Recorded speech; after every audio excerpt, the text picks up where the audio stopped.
Hey guys, it's Neon. I'm here with Geeky Sparkles. Hello. And we're actually going to do another Star Wars video. It seems like Star Wars news is starting to trickle out now. Yeah, well, it's all about the old stuff, though. So Mostly about original Star Wars, yeah. It is what it is. But this is really interesting. You came across this article today. It's an interview with Daisy Ridley, and it sounds to me now she's not condoning, the fans who did not like The Last Jedi, but she's basically saying that people are entitled to their own opinion. You mean you're allowed to like it? You're allowed to not like it? Like I've been saying for months. You mean that? Right. Like a rational, argument? Right. That seems to be what's going on here. And we're going to read a bit of this article, and then we're also going to talk about Mark Hamill, who had a very sad tweet where he's basically like, yeah, I'm done with Star Wars. Like confirming again for like the 20th time he's done. There was another article before with her, and it talked about, she said she wasn't going to, I think she's done with it too, she's not going to be in any other movie. Yeah, I pulled that one up too. Yeah, because she said, yeah, I don't think so, yeah. So we're probably not going to see an episode 10, 11, 12, with old Rey. That's probably not going to happen. They won't make that mistake again. They're not going to make that mistake again. So apparently the Skywalker saga is done until they run out of money and they want to go back and do another one. Pretty much. That's usually what happens. Right. So, but anyway, this is coming from USA Today. They had an interview with her. I guess she's doing a play on Broadway. I think now she's doing Shakespeare. But here's a question from USA Today. Writer-director Rian Johnson received a ton of backlash online after The Last Jedi, with many fans petitioning to remake the film and redeem Luke Skywalker's character. Were you surprised at all by the controversy? Daisy Ridley says, I wasn't surprised, no. That's really distracting. Oh, this Comixology banner, yeah. Yeah. I wasn't surprised, no, it's just a different thing. Everyone's going to have an opinion now anyway on the internet, but I also think it's fair. If people hold something incredibly dear and think they know how it should be and it's not like that, it's fair for people to think they were done wrong. Doesn't mean they were. Ultimately, Ryan's a filmmaker and one person can't dictate how a film is supposed to be, but freedom of expression, sure. Well, I think it also interesting. It's like basically, well, it wasn't all his decisions, is what she's kind of saying there. Right. Don't blame Ryan for everything, but it is really interesting that we have Rey herself coming out and saying, you're allowed to have a differing opinion. You're allowed to have opinions. You're allowed to like it. You're allowed to not like it. It's all okay. And it doesn't make you a insert name calling whatever here. Right. That is actually pretty interesting. That's pretty interesting. She also thought that Reylo was a bad idea and thought that him being abusive was probably not a good example for, in a relationship, which I don't disagree with her for that either. Right. At Celebration, she got so much crap for that. Yeah, so this is Daisy Ridley coming out and saying it's okay if you don't like The Last Jedi, you're allowed to have that opinion. And she's acknowledging that fans hold Star Wars dear and that many fans were disappointed in how Luke Skywalker in particular was treated. Right, and she's basically saying you're allowed to not like it. That's okay. That's a valid way to feel, just like liking it is a valid way to feel. So I thought that was a very mature thing to say. Yeah, like I had been saying for months, you're allowed to like it, not like it. Now she's sort of the second actor from the sequel trilogy to come out and sort of, I'm not going to say backpedal, but be a little more understanding of the fandom than previously. Now, I don't know. I mean, I'd like to think that this is genuine, that she's like, I really do feel this way, and not like damage control. Right. That's what I'm afraid of, because we had John Boyega came out and he's like, yeah, I have concerns about it, and I'm not real happy with how. I'm not allowed to talk about it yet. Can't talk about it yet, but I'm with you guys kind of attitude. Well, he didn't say that. He just said, I have things to say. Well, I have things to say, right. Anything yet. And we had that, and now we're followed with Daisy Ridley, who's like, yeah, you're allowed to have an opinion, and your opinions are valid. Again, is this genuine, or is this PR damage control? I hope it's not PR damage control.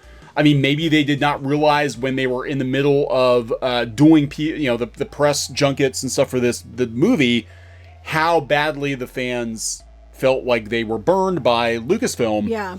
And Lucasfilm employees and Rian Johnson and, all these other people who attacked fans. This does not condone behavior by either side, where they run people off of the internet or harass actors or harass fans until it's beyond. This is not condoning of any kind of bad behavior. It's just saying, reasonably speaking, there's nothing wrong with you if you don't like it. There's nothing wrong with you if you do like it. You're allowed to have your opinion, which is, a very valid thing to say because I've been saying it for months. You know, I have to wonder. I have to wonder too if they're preemptively like. I'm wondering if Daisy Ridley and John Boyega and Mark Hamill, who we'll talk about here in a minute, know that the Rise of Skywalker might disappoint fans.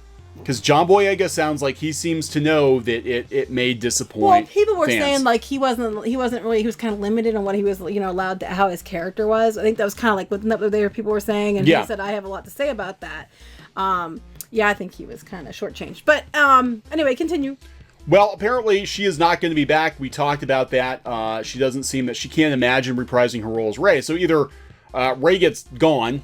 Or she just doesn't feel like she ever wants to do it again. Yeah, that could be too. I mean, she might be like, yeah, I'm out. Or, it's understood that this is the end of the Skywalker saga, Well, I thought that was understood before. Well, and yet here we are.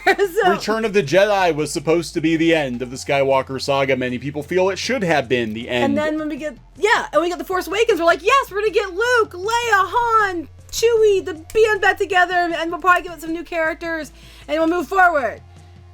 No. Nope. Anyway. Nope. So she says it feels like an end. So maybe they. Yeah, it's all felt like an end to me. Yeah. Go ahead. Yeah, I think the Star Wars franchise is coming winding down. I think it needs to go back into hibernation for a few years. Hypersleep. Hypersleep. There we go. So Mark Hamill's 3-word. Man, what is it with Comixology? They're all over the freaking place. Comixology, your ads are annoying. Anyway, go ahead. Yeah, although some of these comics look pretty good. The He-Man ones look pretty good. I know, but they're really annoying. Okay, so Mark Hamill's 3-word Rise of Skywalker tease is sad but fitting. So people were asking Mark Hamill questions on Twitter, and he does tend to answer people. They said one fan decided to put the questions directly to Mark Hamill regarding what's going to happen in Rise of Skywalker. Hamill's a frequent Twitter user. Oh, yeah. Though he tends to use the platform more to troll fans and talk politics than give them any actual answers. In a recent case, he sort of did both, as when a fan asked him to describe the Rise of Skywalker in only 3 words. He did just that, and the answer, while humorously accurate, is also slightly heartbreaking. Hamill himself, my final episode. Well, Cinema Blend's going to say it's heartbreaking now. Yeah, they're going to say it's heartbreaking. Before, they're like, get out of the way. I don't know if they said that. So Rey can take the center stage. I don't know if they're the ones who said that, but some media outlets. Well, they were, Twitter was they had attacking him. Because he just said, people, it was a joke, the movie people wanted to see, and then they had a hissy. Right. He put up a fan photo, where they took and they photoshopped all the original cast together in the cockpit of the Falcon, which is what most of us expected. He's not wrong. Most of us expected that, when they announced that they're getting the gang back together. That's what they expected. At least one more trip in the Falcon. One shot, with everybody together. One shot with everybody together in the Falcon, something, and we didn't get it. And I think he's probably as heartbroken as anyone, especially now that Carrie Fisher's gone, and we're never gonna get that. And they killed Han. So it certainly seems to be true from all reports. The Rise of Skywalker will be the last episode for all the original trilogy characters. Again, until they decide they need more money. Then they'll come back and do it's Spaceballs 10, 11, and 12. Star Wars 10, the search for more money. Even more money. Star Wars 10, please come back. It's possible it could be even the last episode for many of the new characters. We know we'll be getting more Star Wars movies. Everything that we know is that it's coming to tell different stories, and thus is expected to have different characters, and I don't think it's going to do well. If you can't get people to a Han Solo movie, you're not going to get them to a movie with a bunch of completely unknown characters that's not an actual Star Wars episode. This is not Marvel. Well, they kind of did with Rogue One, but they but tied directly into it. Yeah, tied directly into. But with the people who did the great Game of Thrones episodes in the last season.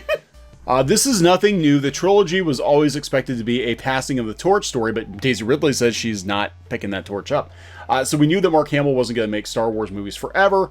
For those of us whom Luke Skywalker has been an important character for our entire lives, knowing the end is almost here is still a bit of a shock. I thought he died last movie. The end was here. He got no words in the first one. No. The last one, they completely ruined his character and then just killed him off. Yeah. I mean, it's already done. He probably should have was a Force Ghost, I mean... Yeah, we already know that's probably what's going to happen. I think the ending was Return of the Jedi. That was George Lucas's, intended ending. He actually wasn't going to make any more Star Wars sequels. He's like, the story is about Anakin Skywalker and Luke becoming a new Jedi Master, and that's it. We're done. Until Disney's like, no, but we can make more money. We can make more money. And instead of making movies based on the books that people liked, they decided they were going to throw all that out and do it themselves. Yeah, because it's something they can do better. And here we are. Here we are. So. I don't know. I'm not really that excited about Rise of Skywalker, but it is interesting that all of these actors are kind of coming out now, and it's like their true feelings are starting to seep out. Yeah, it'll be interesting to see what happens going forward. Yeah, January, February of next year is going to be very, very interesting. Okay, so we're going to wrap this one up? Yep. Okay, so please subscribe for more pop culture news, views, rants, gaming videos, art videos, and more. This has been Neon and Geeky. Bye. Goodbye. Hey guys, thanks for watching Clownfish TV. Please consider supporting the channel. Go to clownfishsupport.com. That's clownfishsupport.com. And if you want to join our community, go to clownfishtalk.com. That's clownfishtalk.com. Please subscribe, ring the bell for notifications. We will talk to you next time.